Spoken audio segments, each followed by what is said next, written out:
I'm curious to see if there's a Super Bowl hangover. There's something about losing the NFC Championship game that kind of galvanizes a team. They lost the NFC Championship game last year to the Eagles, and they were like so locked in and focused.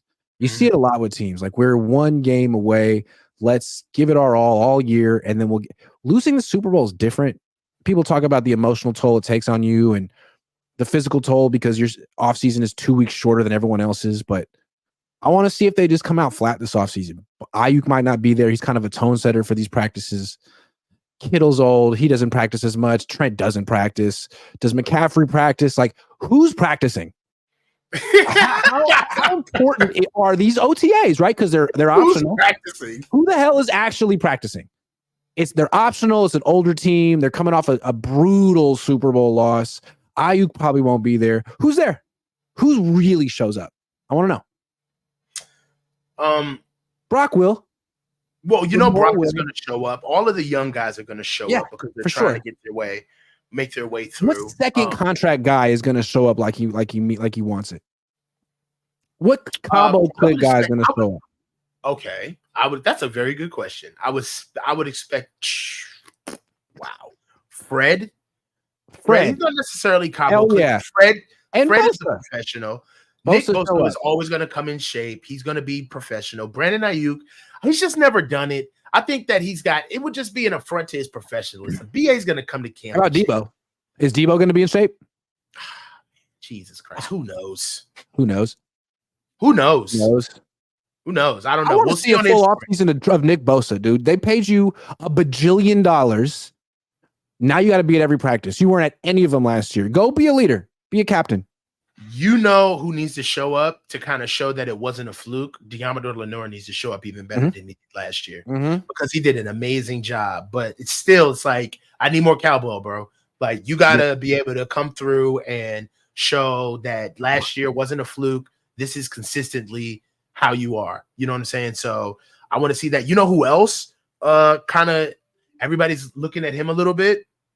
Huff. You've been gone, man. We got to see what you're going to do coming back.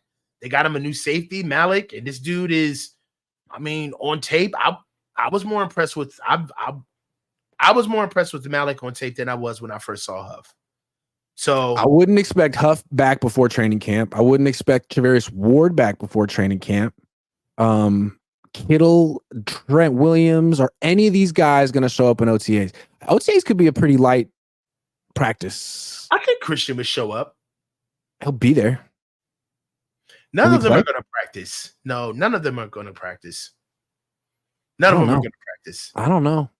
Trent's not going to practice. They kind of limped into the season last year. They weren't good in training camp. They had a terrible joint practice against the Raiders. We were worried about them. They didn't look good in preseason, and then everything was fine. They turned it on. They turned it on. Can they do it again this year? We will find the heck out soon enough. I love off-season practices. Maybe people think they don't matter, but I think they do. Huh? Who do we have joint practices with this year? Do you know? I don't know. Okay. I hope it's the Chargers. Could it please be the Chargers? Oh, that'd be fire. I want it to be the Chargers. Yeah. Get to see Jimbo. That's the most convenient. Well, hold on. Wait a minute. So, did we play the Raid? Oh, no. Who do we have in preseason? That always goes because whoever we have the practices with is who we end off the week with in preseason. That's the way it works, right? Yeah, I guess we'll find out when the preseason schedule comes out. When the schedule comes out next week. Yeah, then we'll know for sure. That'd be dope. Yep. But really, what it is that I feel like the theme of this show and the theme of the team, honestly, is self-motivation. Like, you've lost the Super Bowl. Nobody is checking for you right now, right? Mm-hmm. Everybody's going to be talking about the hottest teams that are really ready to come back or the Chiefs. And really, I like this. This is kind of like, in a way, nobody's really going to be checking for us. Nobody's going to be bothering us. Nobody's going to be caring what the Niners are going to be doing this offseason. This could really bounce in our favor if the boys come back in shape and focused. Yeah, I want to see it because last year, again, they had something to prove. They kept saying on the record, we got screwed. And they set out to prove it. And they almost did. They can't say that this year. They can't say they got screwed or they didn't have a fair chance or if only this person or that person is like, you had your chance, you were up late twice, and you lost. So what do you rally around now? It's the same group of guys that hasn't gotten it done, getting older. What propels them forward this time? There's no narrative now. Like, you know what I mean? There's no slogan this year. Now it's got to come like straight from the fire now. They just got to pull it out. And it's about who you are as far as your culture is concerned. And do you guys really want this or not? Because now I feel like we'll really see what this team is about because nobody's really singing their praises now. Let's see. Also, I feel like if they're ever going to get over the hump, it's going to be because of someone young on the team. This core, including Kyle, let's call it the Cabo Click, has been together like 5 years.